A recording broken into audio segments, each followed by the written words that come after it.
Reciban un cordial saludo a esta hora, cuando nuevamente nos encontramos en nuestro tiempo devocional. Soy Rubén Darío Pérez y estaré con ustedes en estos minutos para que juntos estudiemos la palabra de Dios. Estamos hablando de la responsabilidad humana. Y ayer habíamos hablado acerca de lo que cada uno hace cuando escoge sus propios caminos y se pierde una vez más en las montañas del pecado. Piensen pues por un momento que en todas estas cosas hemos despreciado a Dios. Y estoy cierto que si el Espíritu Santo quisiera hoy grabar en nuestras conciencias esta solemne verdad, de verdad que nuestros lugares se convertirían en casa de luto, lugar de llanto y de lamento.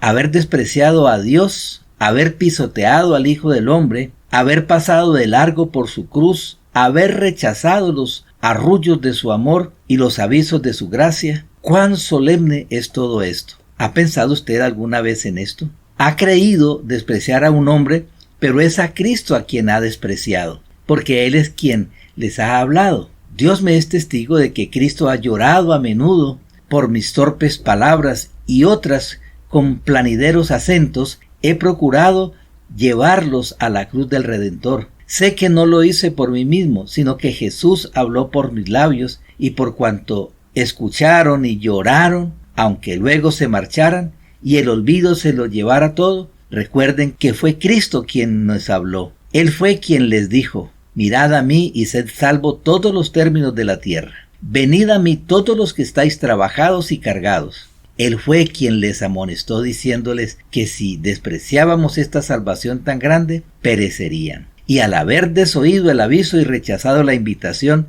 no se han menospreciado a los ministros, sino a nuestro Señor. Y ay de ustedes si no se arrepienten, porque terrible cosa es haber tenido en poco la voz del que habla desde el cielo. En segundo lugar, ahora debemos considerar este punto siguiente, y es decir, que el rechazar el Evangelio agrava el pecado del hombre. Ahora bien, no quisiera que nadie me interpretara mal. Sé de personas que, habiendo ido a la casa de Dios, han sido invadidas por una sensación de pecado, para luego llegar casi a la desesperación, porque Satanás las ha tentado a marcharse, diciéndoles: cuanto más vayas, mayor será tu condenación. Mas creo que ello es un gran error. No aumentaremos nuestra condenación por ir a la casa de Dios, sino más bien quedándonos fuera, porque de esta manera existe un doble razonamiento, rechazamiento de intención y de espíritu.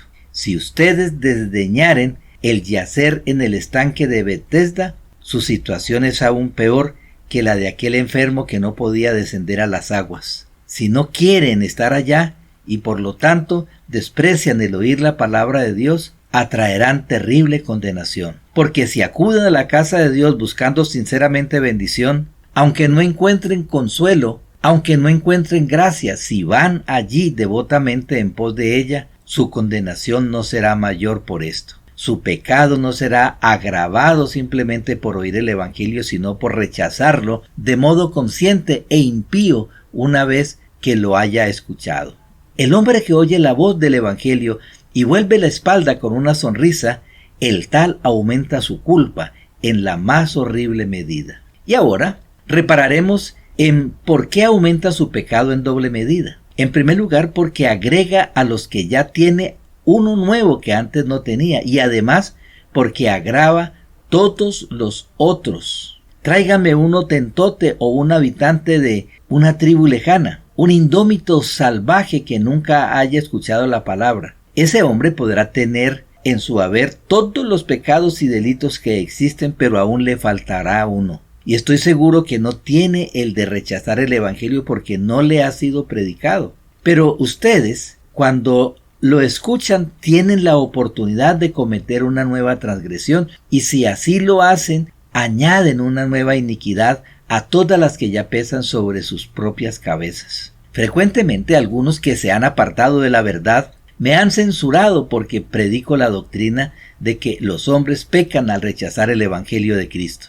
No me importan cuántos títulos injuriosos puedan darme. Yo estoy seguro de tener el apoyo de la palabra de Dios para predicar de esta manera. Y no creo que ningún hombre pueda ser él a las almas de los demás y libre de su sangre si frecuentemente y solemnemente no hace hincapié sobre asunto de tan vital importancia. Cuando él, hablo del Espíritu de verdad, viniere, va a redarguir al mundo de pecado y de justicia y de juicio. De pecado ciertamente por cuanto no creen en mí, dice la palabra. Y esta es la condenación, porque la luz vino al mundo y los hombres amaron más las tinieblas que la luz, porque sus obras eran malas. El que no cree ya es condenado porque no creyó en el nombre del unigénito Hijo de Dios. Y si yo no hubiese hecho entre ellos obras cuales ningún otro ha hecho, no tendrían pecado, mas ahora las han visto y me aborrecen a mí y a mi Padre.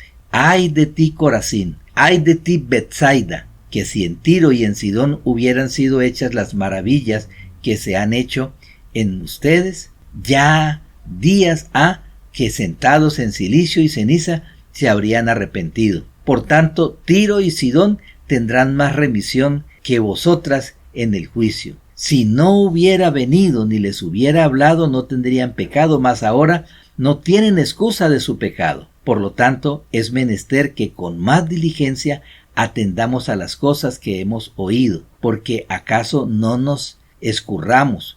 Porque si la palabra dicha por los ángeles fue firme, y toda rebelión y desobediencia recibió justa y paga de su retribución, ¿cómo escaparemos nosotros si tuviéramos en poco una salvación tan grande? El que menospreciara la ley de Moisés por el testimonio de 2 o 3 testigos muere sin ninguna misericordia. ¿Cuánto pensáis que será más digno de mayor castigo el que hollare al Hijo de Dios y tuviere por inmunda la sangre del testamento en el cual fue santificado e hiciere afrenta al Espíritu de gracia? Sabemos quién es el que dijo: mía es la venganza, yo daré el pago, dice el Señor. Y otra vez, el Señor juzgará a su pueblo. Horrenda cosa es caer en las manos del Dios vivo. Mis amigos, quiero que dejemos allí nuestro tema, pero vamos a ir avanzando poco a poco porque estamos hablando de la responsabilidad humana. Y con esto podemos confrontarnos nosotros mismos en cuanto a la verdad del Evangelio. Le invito para que elevemos una plegaria al Creador en esta hora.